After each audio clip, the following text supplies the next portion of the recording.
The views expressed in this podcast are personal opinions and do not reflect those of any organization. The speakers are not licensed therapists, and their insights are based on their own experiences. This podcast is for informational purposes only and should not be considered professional advice. Listeners are encouraged to seek qualified professionals for specific guidance.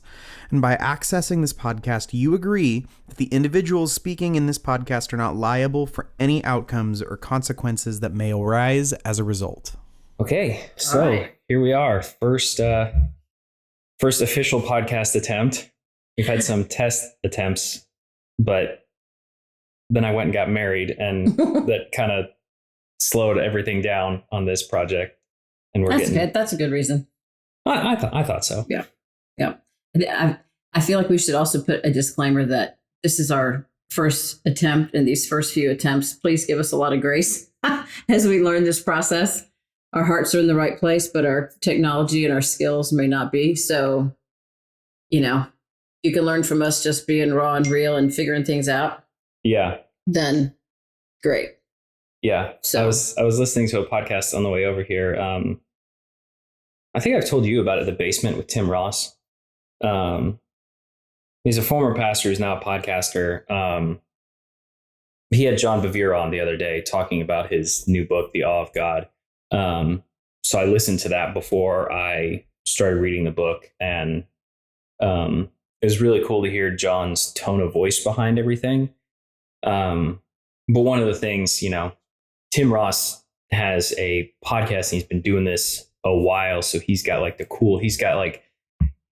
mic stands and the XLR mic, and it's in a shock mount so that if he bumps it, it doesn't do anything. Mm-hmm. It just kind of stabilizes in there and everything. And I'm like, man, that'd be really cool to have one day. But his whole podcast setup is modular because he does it in different places. So he went to John Bevere's studio or whatever, wherever they do things for the podcast with John Bevere, because John's schedule wouldn't allow him to. He said he did 5 cities in 4 days or something.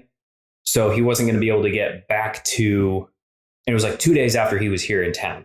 Oh, okay. Because he rattled off and he said Kansas City was one of the days that in that 5 cities in 4 days. And he wasn't going to be able to get to wherever Tim Ross was going to be. So Tim Ross just said, well, what if I just came to you? Can we record there? He's like, yeah, sure. So they record. So their whole setup is modular, like ours is. Kind of like ours is. Because right now we got 2 MacBooks and 2 mics, and that's what we're rolling with.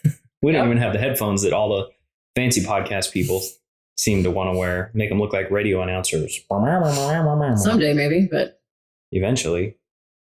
There you go. Dream big. Yeah. We'll have a podcast studio one day. Want it to tear it all down ever. That'd be awesome. All right. So as we thought about these podcasts, what our goal is to get the generations talking to each other. So part of this from the research that I've done, one of the top five reasons or top 5 key indicators that will keep a young person attached to their faith as they go from their 20s to 30s and 40s and 50s is intergenerational relationships, meaningful intergenerational relationships. But I think we can all agree that right now the generations are having a problem talking to each other. Yeah. And so we want to create a way for generations to learn how to talk to each other, how to communicate, how to understand each other, how to listen better. So one of the goals of this podcast is to get the generations talking. And it honestly doesn't, yes, we care very much about the fact that in the church, especially in the US, the generations have to be talking to each other. Mm-hmm.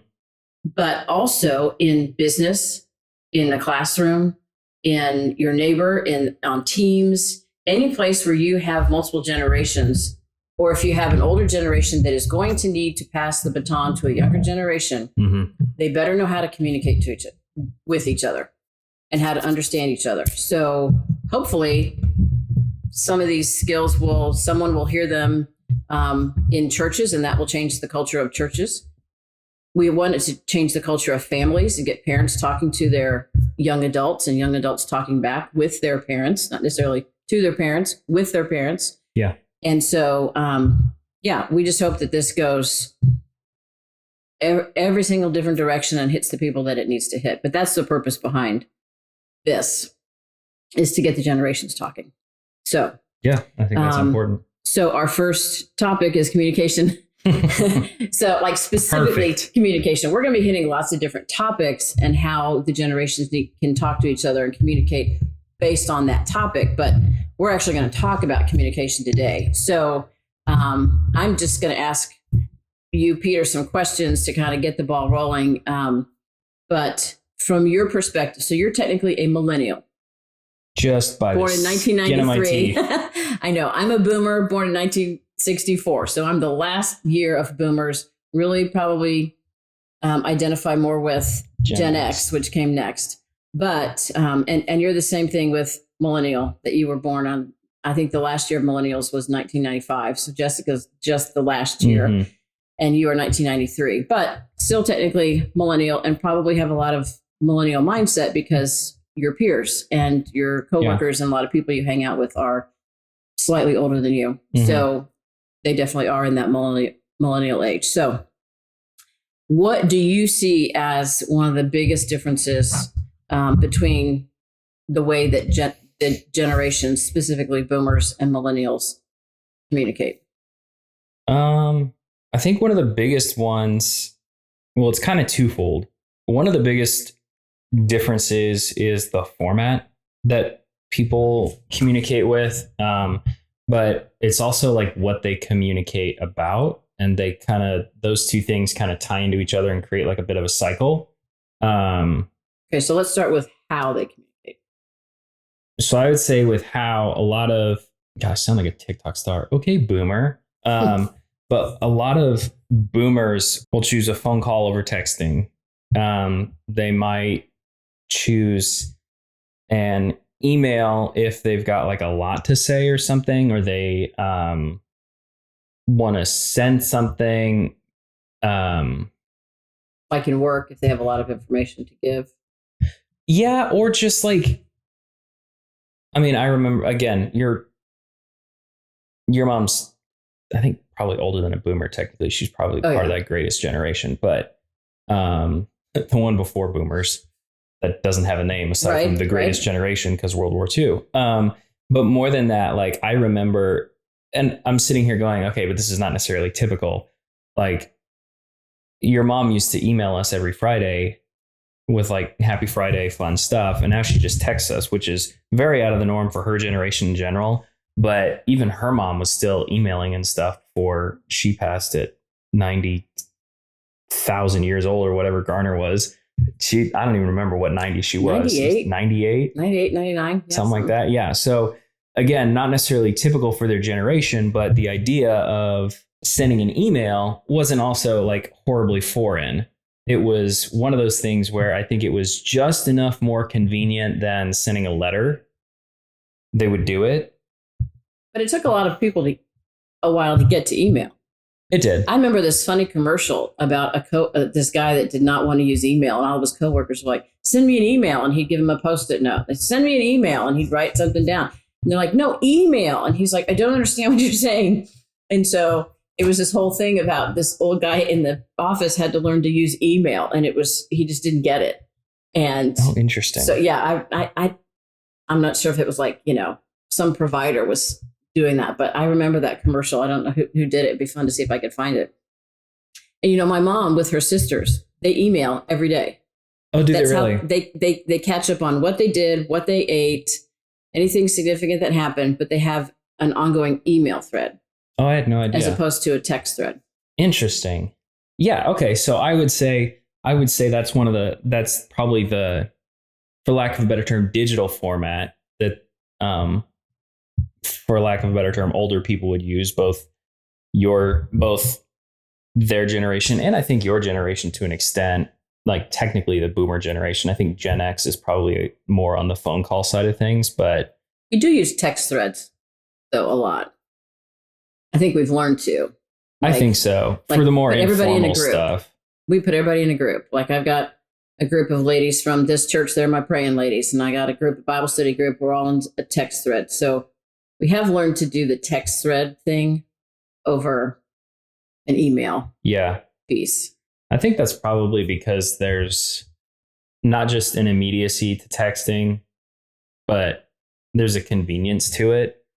Like, not everybody likes to have their email on their phone, but everybody's got texting on their phone. Like, you can't get away from it for good or bad. Why do you think millennials or young adults, I'll say young adults because it's millennials and it's Gen Z, and why do you think they prefer texting over email or a phone call?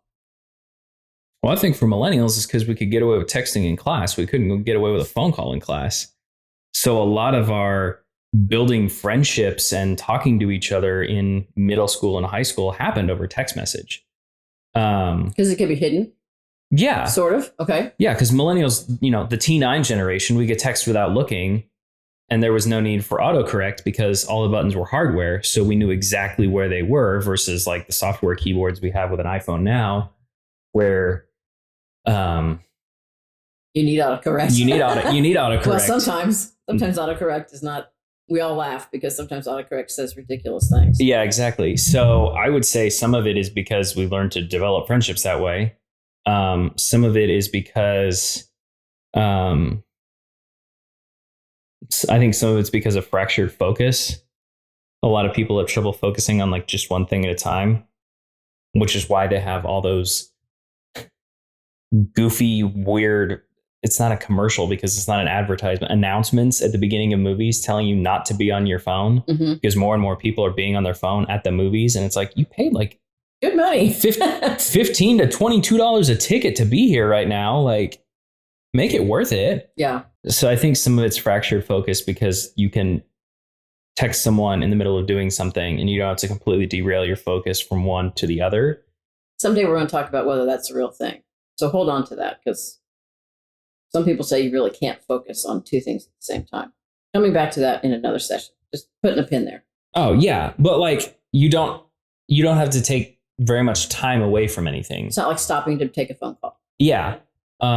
There's also, with texting, I think because you can get an immediate response, but you're not necessarily, I don't necessarily feel entitled to an immediate response.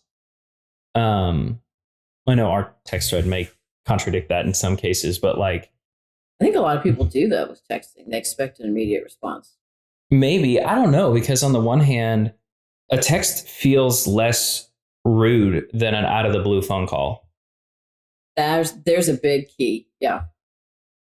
Like we schedule and Sarah and I, we live here in the Midwest and her parents live on the West Coast. So there's a 2-hour time difference. So we have to schedule stuff.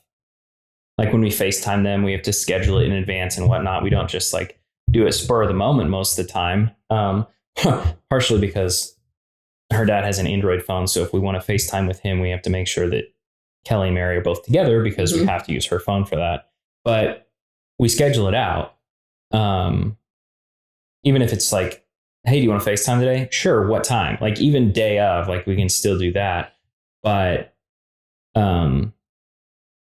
even beyond that, like if I get a phone call out of the blue, part of this is because my friends don't call me.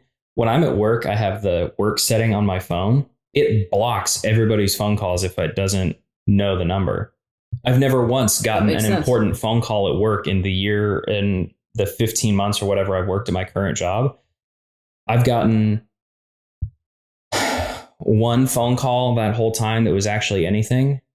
Most of the time it's, we've been trying to reach you about your car's extended warranty kind of stuff. Like it's nothing important. It's the government is forgiving taxes. And I'm like, no, they're not. Well, and I think your employer probably appreciates the fact that you've put that boundary on receiving phone calls while you're at work. Yeah. So I think that's a good thing. Yeah, because it's not like we use our phones for authenticator codes to get into our different systems at work. Right. So we have to have our phone on us basically at all times because we'll randomly get logged out of some of the internal systems. And then we have to sit there and get a text message to log back in.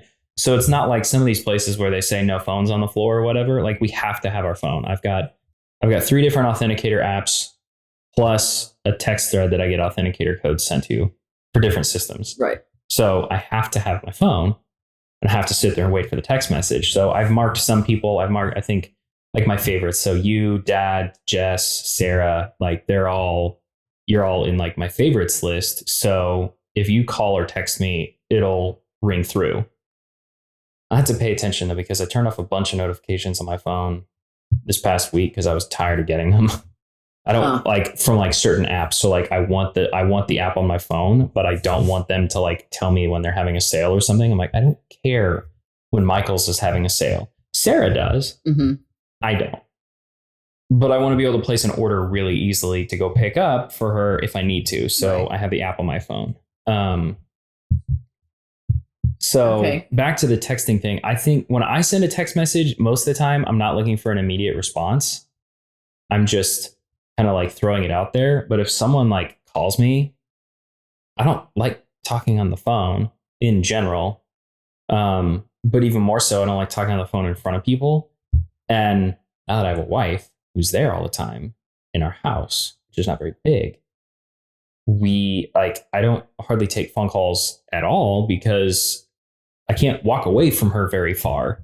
There's only so far away from her I can get to talk to somebody. Not that I have anything to hide from her. I just genuinely don't like talking on the phone in front of people. You must get that from me because I don't either. I mean, if I'm sitting here with your dad or anywhere and I get a phone call, I leave to go outside or I leave to go upstairs. And most of it's because I think it's rude. It's like you're talking in front of somebody while somebody's sitting there. You're talking to somebody else. Mm-hmm. So if I get a phone call, I excuse myself and I go to the basement or I go upstairs or I go outside to make that phone call because your dad's doing something. He doesn't need to be sitting listening to my phone call. Or if I'm, in a public place, I know everyone's kind of getting, I don't know, one person that loves hearing somebody at the table next to them having a conversation on the phone. Oh, yeah. In a public place. No. I think everyone's kind of annoyed by that, but you may get that from me. And part of it is I can't focus on several things at the same time. So if there's something on TV and there's another conversation going on over here, I need to leave because I want to give the person on the phone my full attention. Mm-hmm. And I can't do that if I'm sitting in a room full of people. Yeah. So I totally understand that piece. You said something earlier when you talked about how an unanticipated phone call would seem, basically you use the word rude. Yeah. So I think that's what's so interesting because, in our generation, we grew up with, the phone's ringing, and everyone was diving to get it to see like it's a treasure on the other side of the line. And, grab bag, who's on the other side of that? Mm-hmm. It was exciting when the phone rang. And then we got the answer machine. So we were able to kind of screen our calls because sometimes you did pick up the phone and it was that, oh no, I didn't really want to talk to this person. They always talk forever. And so now I'm going to be on this phone forever. And I wish I hadn't picked it up. And then we got the answering machine and we started screening phone calls. And so someone would start to say, hey, this is so-and-so. Oh, I'm here. And we would pick it up and turn off the answering machine if the person that was calling us was someone that we wanted to talk to. Okay. If it wasn't, we just let the answer machine take it. And they didn't know if we were home or not. Yeah. They just assumed that we weren't. But it was a nice way, you're watching a movie, you don't want to pick up the phone, you just let the answer machine pick it up. Pre-caller ID. Pre-caller ID. Yeah. Yes. So our generation, we understand that screening because we did it too. We just did it in a different way. Interesting. But I remember us having an answering machine growing up, but I don't necessarily remember screening calls that way. Because by the time I got to the point where I was like answering the phone, we had caller ID. Yeah, probably. But I can remember sometimes when you were little or if we were schooling, yes, I would look at the caller ID. And if it was your dad, I would pick it up. Or if it's your grandparents or someone, we might pick it up. But if it was an ad or a known number, we didn't pick it up. So us older generations, we've been screening calls too. Mm-hmm. We just didn't see it as that, I think, because it had just happened in this incremental way. Yeah.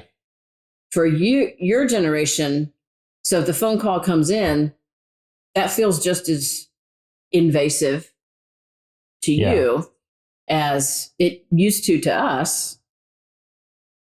And so you'd rather get a text so that you can determine, Oh yeah. is this a good time to make this phone call? Do I really have the information to talk to this person? Do I even want to talk to this person right now?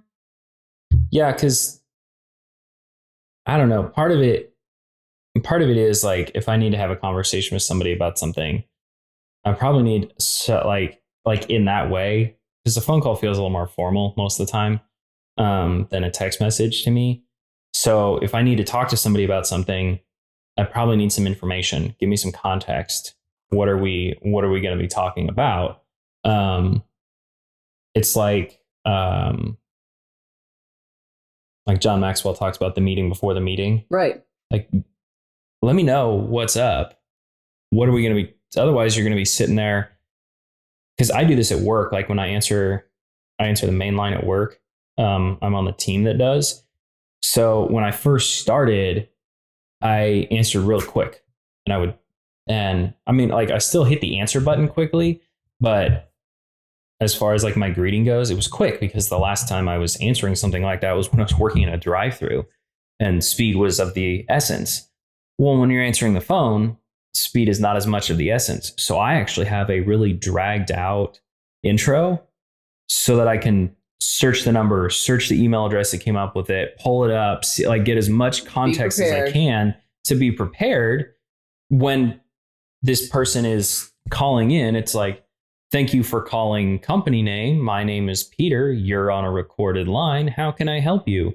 I talk, that's slower than I ever talk anywhere else, but it gives me a good 10 seconds to at least try and pull some information up if I slow it down. That makes complete sense. So I have actually advised my peers to stop calling. Yeah. Because I know your generation. That's just my life. But also then when you text, to give you context. So, and I had to tell my mom this. So my mom, who's, lives a long way away, mid-80s. And if she would just say, call me. Okay. Even just in a text, call me is, okay, if something happened to you or dad or, what's going on? Is this an emergency? So I had to train her. You have to tell me, call me. I need the brownie recipe. Or call me. Yeah. I have a funny story for you. Mm-hmm. Instead of just call me. Yeah. And so, but I think we need to do that to you too, because you want context. Yeah. So if I need to ask you if you've got plans for the 4th of July, you're going to have to talk to Sarah anyway. You're going to have to look at your calendar. Mm-hmm. So if I call you and ask you that, you're probably going to say, well, I'll have to get back to you. So if I text you and say, got a question for you, want to talk about the 4th of July, call me when you can. Is that good information? Does that give you enough information does that feel better to you than just a phone call? And I'm going to ask you to come over for the 4th of July. Yeah. Yeah. Cause again, I got to check with Sarah. She works that morning, but I don't know exactly what time till. And she doesn't either, because I asked her this yesterday when we were at the pool and she's like, oh, I don't know. Like I'd have to look at the schedule on my phone. We were at the pool. We weren't looking at our phones. So, yeah, I'd have to check with her. She'd have to check. This year, I know that I'm not working the 4th of July because I didn't get tapped to do 4th of July work. I didn't volunteer for it either because I don't care to. So there's that. But yeah, that was one thing, because I remember being in high school when my buddy Drew got married and him constantly saying, like, I would like text him, hey, do you want to hang out? Hey, you want to play a video game? Something like that. And he'd say, I got to check with Holly. I got to check with Holly. I got to check with Holly. And I asked him about it. And he goes, dude, I want to check with her. Some people say, like, I got to check with, my spouse as a way to get out of it. He goes, no, I want to check with her because I want to make sure that I haven't forgotten something, that we haven't planned something together, that she hasn't planned something for us. Like, I want to make sure that we're on the same page before I just commit to anything. She's the other half now. Mm-hmm. And I was like, oh, okay, that makes sense. So in that context, yeah, absolutely. But even more than that, like I had 4 or 5 roommates before I got married, going down to 1. wife, so much better. But like they would start talking about 4th of July and stuff like a couple weeks in advance. And I'd be like, oh, that's cool. Oh, I don't like, if I wanted to hang out with them earlier in the day, I would have to have that conversation. And then if you were to just call me like, what are your plans for the 4th? Oh, I was thinking about hanging out with, the guys and this, that, and the other. Okay, well, I'm talking about earlier in the day. You're talking about at night. But if we're just talking about the 4th of July, it sounds like the whole day. So context where we, yeah. Do you want to come over for the 4th of July is different than do you want to go watch fireworks on the 4th? Right. Well, those are two different things. So again, the context of, are you talking about me coming over at like 11 o'clock and being there until after fireworks are done? Or are you talking about us meeting up somewhere to watch the same fireworks and then go home? Right. And see, a lot of people in my generation would say, yeah, and if we had a phone call, we could just talk all of that through. So why not just have the phone call? But you're saying that you need all the information, then you're going to go back over here and process the information, and then you got to get back to me. So it would be easier to get it in a text. Yeah. Okay. So let's talk about texting too. So because I have learned that there's also a right way to text and a wrong way to text. Yep. So Abso-freaking-lutely. Okay. So let's say I have 4 questions that I need to ask you. What is the best way how do you want to receive a text with 4 different questions? In the context between you and me, because we both have iPhones and we can reply to individual messages, I want 4 separate text messages so that I can press and hold and then hit reply, and I can reply with the answer to this one, and then I can reply with the answer to the next one, and then the next one, and then the next one. And that's a recent thing. That is a recent thing. That's just recent, but that is so helpful. So you want 4 individual texts coming in. I want 4 individual texts coming in. Instead of this big, long text. Yeah, I had a big, long text with a buddy, Philip, earlier this year, and it got to the point where and he has an Android phone, so I can't do the individual text response. I would sit with my iPad in split screen mode, and I would have the message on one screen and I would have the notes app on the other, and I would sit and number out my responses to the questions in the notes app and then copy and paste it into the message, because that way I'm not doing the scroll back and forth thing. Right. That's tedious. It's tedious. And tedious. Super cool dude, love being friends with him. But it got to the point where I would send the message and it wouldn't all show on the screen. And it would have like a little arrow pointing off to the side, and it would pull it up in a separate message. I don't know if you've ever done one of those. No. Yeah. And like a week later, he texted me and was like, hey, man, I got your message, but there's a lot there. I'm like, yeah, because we've been asking each other like 17 questions each. Mm-hmm. Because like he's looking at moving from one coast to the other. So I'm like, we got to talk about why. What are you thinking? What are you doing? That whole thing.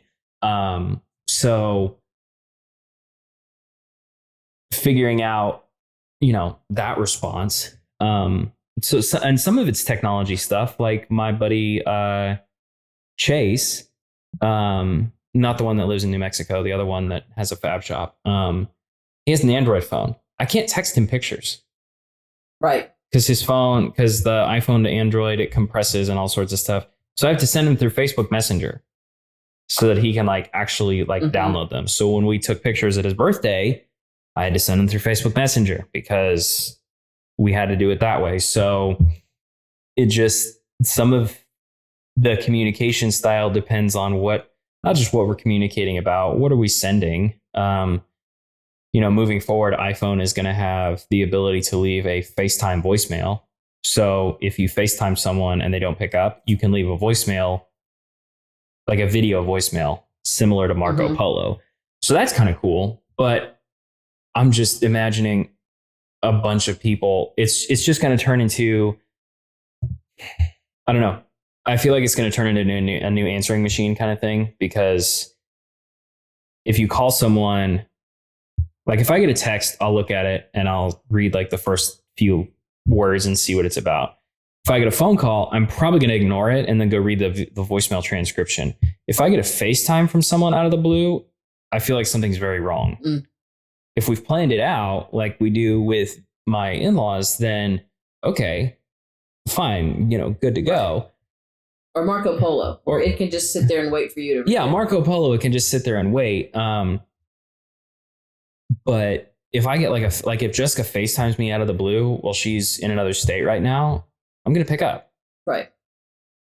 She's probably just hanging out with her friends and had like a specific question to ask or something. But like, there's an immediacy to it. If Josh, her husband, was to just FaceTime me, okay, yeah, I'm probably going to pick that up. If I get a FaceTime from a random number or something, a random number, or even like a coworker, depending on the coworker, I might be like, oh, you're probably drunk FaceTiming me right now. Like, this is like the new version of a drunk dial. Right. But will that seem invasive, you think, if people just start FaceTiming each other just like to leave the voicemail? Yeah. I think that would, I don't know. Maybe. I just see a whole lot of people putting their phones on Do Not Disturb. Yeah. Moving forward. I know a lot of people have talked about. A lot of people do not want to be disturbed. Yeah, and I think part of that is like we're so connected as a society that we feel like we can't turn it off. So the Do Not Disturb button is nice because you don't have to get your notifications. You can get your notifications when you want. Like my iPad lives on Do Not Disturb because I don't need my text message notifications showing up on my phone and my iPad at the same time. So my iPad lives on Do Not Disturb, which means that it looks like I always have my notifications on Do Not Disturb. Because it's the same Apple ID and that whole thing. But part of the thing that I see happening moving forward is I think a lot of people are going to be goofy with the FaceTime voicemail thing. And then I think it's just going to turn into, I don't know, part of me thinks it's just going to turn into people FaceTiming more. Because if someone's like, hey, just had a quick question, whatever. Yeah. I mean, sometimes it's fun to actually see the face. And a lot of times if you have a relational thing to go through and you need to see a face, you need to see, I need you to see and hear my voice that I love you, but I have to tell you this thing. Yeah. Or, because sometimes, obviously we know you can take text out of context because it sounds like we put a sound to someone's voice based on how we're feeling and what we think they're saying, which could be absolutely different from what they're trying to say. Right. So if someone just says, okay, well, we hear okay instead of okay, I'll go, and so we do we have this there at can work. be some value in FaceTime. Yeah, we have this too. At work. I work on a support team, so we have more access to tools and stuff in Salesforce than the standard salespeople do.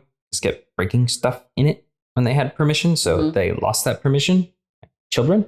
I'm not bitter about that at all. Didn't create more work for my team. No, surely not.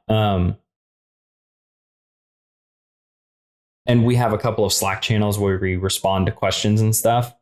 And most of the time it's, can we remove an email bounce? Where for some reason the emails on our system aren't getting through to theirs. Yeah, I can do that. So everyone on my team, it's kind of a race to see who can get there first. Can we remove the email bounce on this email address? On it. I have one coworker that says yes. And it's like, that sounds kind of passive aggressive. But you don't really know. And like, if you know her, it's not. But sometimes she'll just say K. And I'm like, oh, that is like the most passive aggressive thing you can say. Like, and I think that's from. Yeah. Where does that come from? Because why is someone just saying K or okay? K is different than okay. That's right, part of it. Explain what K is. K is you are barely worth the effort to respond. Oh, dear. It is, you get one letter. Yeah. Oh, my gosh. Okay. Like it's like, hey, you want to go to the movies later? Okay. You want to go to the movies later? Okay. Okay. You see the difference? I just said okay. And I think it's I think it's the T9 generation because OK was 2 different buttons and K was just one. So OK versus K. Oh my gosh. I think that's what it's from. K used to be cute. It used to be like almost a term of endearment between people. So if I were to say, you know, you want to go to the movie K, you know, that was like it was a symbol that we're closer. Interesting. You know, I think I want to go out with you. Okay. That was a, you know, that was a, and I don't want to say intimacy, but that was like a form of, we're really close. So we can just say K.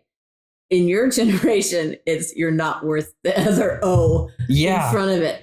Okay, we need to know this because that is a huge, I mean, it doesn't seem like a huge thing, but in communicating, it can be, because that's a complete misunderstanding from my generation's K and your generation's K. Yeah, well, I was even talking about that with a couple of my coworkers who one's 2 years younger than me, one's 4 years younger than me. So like basically Gen Z and pretty much Gen Z. And like we have a group text, and I was like, does it feel weird when this person responds with just K in those Slack channels? And they're like, yes. I was like, okay, so it's not just me. But see, I didn't know about the K as like a closeness thing. So yeah, my only context with K is. That's so interesting. That's so interesting. Oh, wow. We kind of had one of these at work the other day. So one of the things that we do that used to happen a lot was KK, which is like, okay, but I'm in a hurry, because you're pressing, what is that, the 5 button?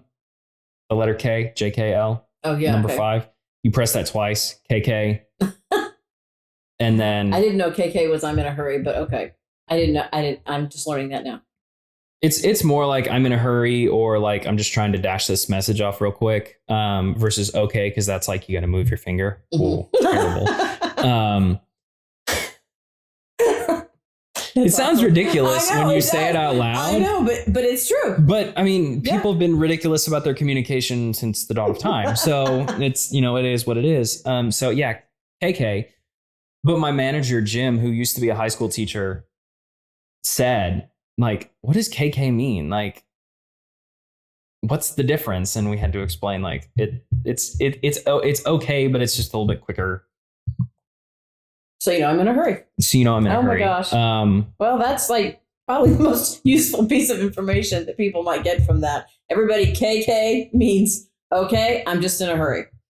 Versus K, which if you're my generation means, I think we have a closer relationship, and your generation means you're not worth the extra O. So we got to understand each other about that.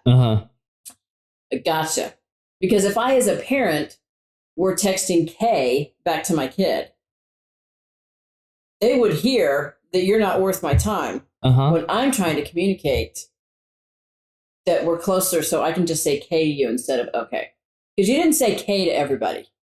K was reserved for just a few people, your good friend, your boyfriend, your gotcha. That was just and I'm going back to my college days. So, okay, mid 80s. So, but K was, we're closer.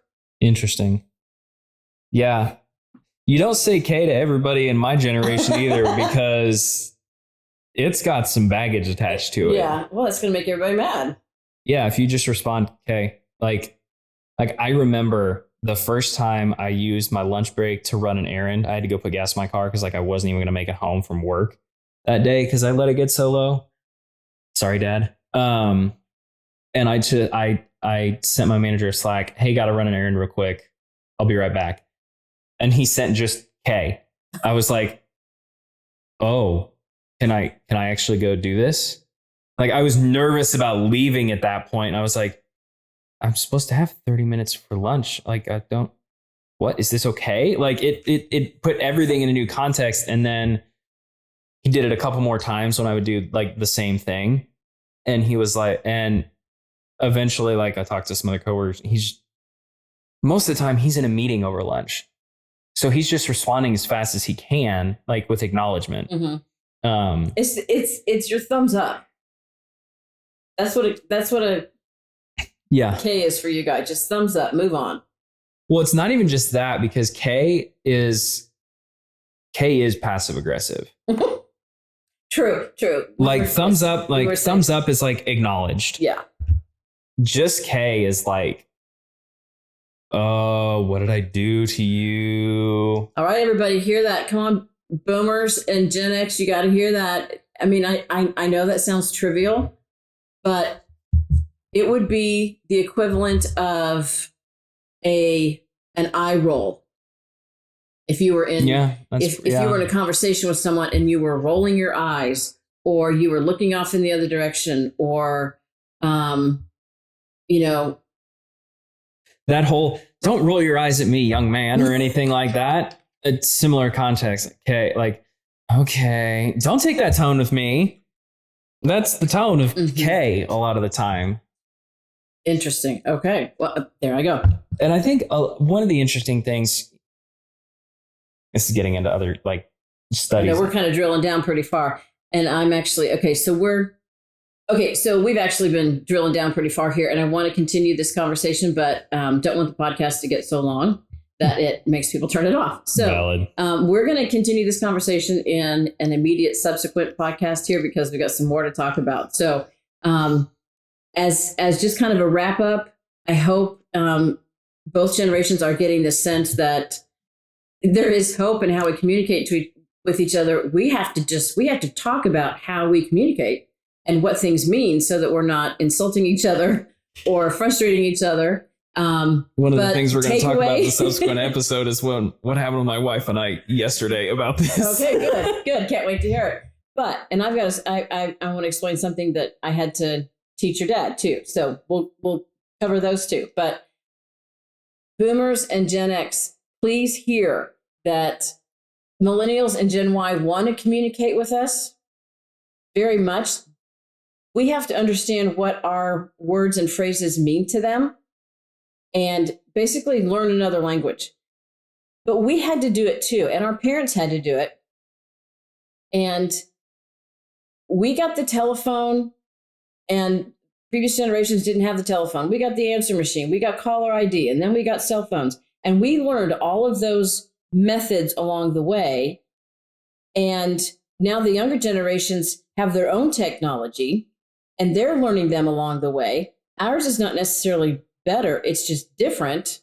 So if we want to have good communication between the generations, we have to learn how the other one communicates, even if it's not the way that we did, because we communicated differently than our parents, and we wanted them to understand us. So it's our turn to pass that on and be willing to understand the coming up generations and how they communicate and what means the most to them. So take that away and listen to our next podcast. And everybody, always stay relentless.